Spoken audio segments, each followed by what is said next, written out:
आज मैं तुम्हें 1857 की क्रांति को एक कहानी के रूप में शुरू से अंत तक समझाता हूँ। 1857 की क्रांति की शुरुआत की कहानी मंगल पांडे से जुड़ी है। चलिए इसे कहानी की तरह समझते हैं। साल 1857 से कुछ महीने पहले ही अंग्रेजों ने नई एनफील्ड बंदूक अपने सिपाहियों को दी। इसकी कारतूस के बारे में खबर फैली कि उसमें गाय और सूअर की चर्बी लगी है। हिंदू सिपाहियों के लिए गाय पवित्र थी, मुसलमान सिपाहियों के लिए सूअर हराम था। इससे सैनिकों का गुस्सा बढ़ गया। 29 मार्च 1857 को बैरकपुर, बंगाल की छावनी में एक सिपाही मंगल पांडे ने अंग्रेज अफसरों के खिलाफ बगावत कर दी। उन्होंने अपने साथियों से कहा कि हम क्यों उन कारतूसों का इस्तेमाल करें जो हमारी आस्था के खिलाफ हैं। अंग्रेज अफसर को देखते ही मंगल पांडे ने गोली चला दी। अंग्रेजों से भिड़ते हुए उन्होंने अकेले ही बहादुरी दिखाई। परिणाम वायेच हुआ कि अंग्रेजों ने मंगल पांडे को गिरफ्तार कर लिया। कुछ हफ्तों बाद 8 अप्रैल 1857 को उन्हें फांसी दे दी गई। विरासत। मंगल पांडे का यह बलिदान सैनिकों और आम जनता के दिलों में आग की तरह फैल गया। उनकी फांसी के बाद कई जगह सैनिक खुलकर बगावत करने लगे। सिर्फ 1.5 महीने बाद 10 मई 1857 को मेरठ में बड़ा विद्रोह हुआ और वहीं से क्रांति पूरे उत्तर भारत में फैल गई। इसीलिए इतिहास में मंगल पांडे को 1857 की क्रांति का प्रथम वीर और भारत के पहले स्वतंत्रता सेनानी कहा जाता है। पहली चिंगारी मेरठ।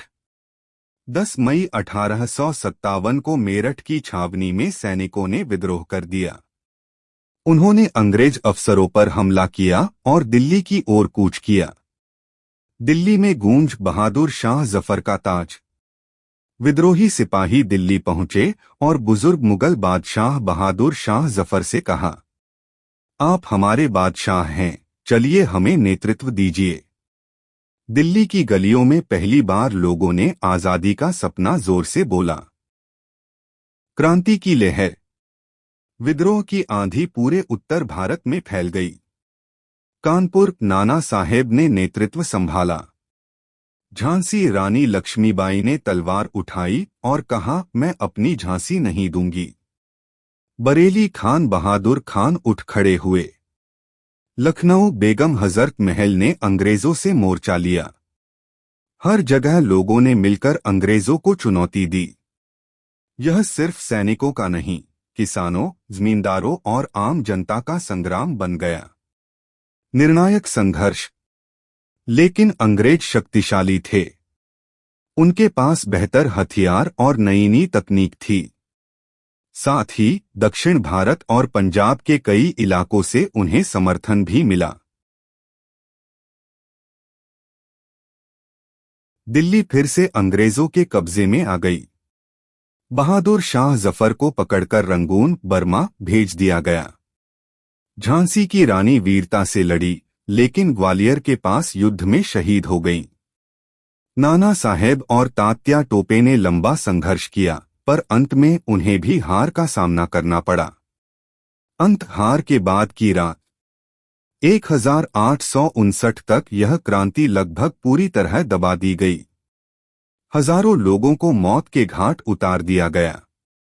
लेकिन इस क्रांति ने भारतीयों के दिल में स्वतंत्रता की लौ जला दी थी।